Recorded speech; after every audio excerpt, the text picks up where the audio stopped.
Hello guys! Ito na naman tayo. Mag-unbox na naman. Another unboxing video. Itong mga succulent na to ay galing pang Benguet. At dalawa lang yung binili ko. Ayan, may free akong isa dyan. Ayun, sumilip na yung free. Nakita ko na siya. Pero ito muna ang unahin natin tanggalin. Shout out nga pala kay Daddy. Ever supportive na tinutulungan ako sa pag-unbox. So, ayan. Tandem kami sa pag-unbox. Oh, wow. Napakaganda talaga niya sa personal. Hindi lang sa picture. Dalawa siya, guys. Oh, isa non-variegated. Yung isa variegated. I am so happy. Tapos, ito yung free ni seller. Uy, thank you so much po sa aking napakabait na seller. Ayan, may pa-free na ghost plant. Napakabait at daling alagaan. And then, ito yung isa pa. So, ito, nagustuhan ko to. Dapat isa lang talaga, guys, yung orderin ko. Pero may cut off siya. And, ayan. So, ito ang napili ko kasi pink na pink. And sobrang ganda. Thank you so much po, ma'am. Napakaganda. Ayan. Thank you, thank you, thank you. Fresh from Benguet. Ayan. Tapos, ito guys, meron pa. May nabili ako dito malapit sa amin na 3 for 100. O, saan pa ako? Ayan, naghahanap ako ng Lola. At ayan, nakakita ako. Diba, ang cute nila. May pa-flower pa. So, ayan ang nabili ko. 2 Lola at isang Ellen. Diba, napaka-supportive ni Daddy.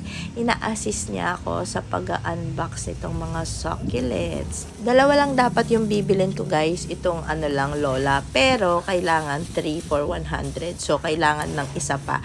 At ito yung napili ko. Si Ellen.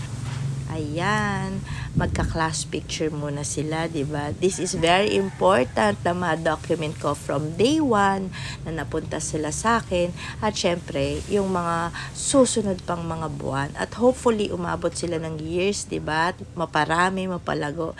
'Yun lang ang problema, 'di ba? Pag dumami na sila at lumago yung space. Pero ayan, masusolusyon na naman yun, guys. At yun nga, dahil nga nagustuhan ko yun, 3 for 100. Diba guys, yung kanina, merong Lola na 2 at Ellen. Dahil nga sa natuwa ako, piruin nyo, 3 for 100. Ayan, bumili pa ako at dinagdagan ko.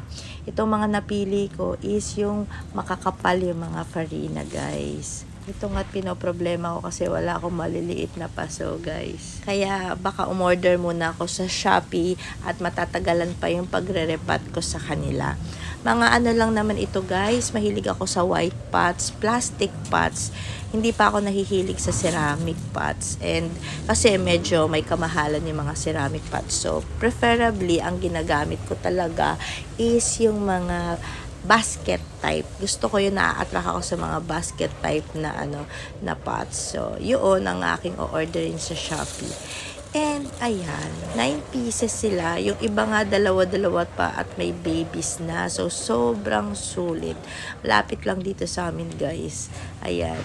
In-order ko sa online, tapos kukunin ko or ipipick up ko sa bahay nila. Diba, may pa-flower din. Oh, talaga naman napakaganda ng mga succulents na ito. Sulit na sulit.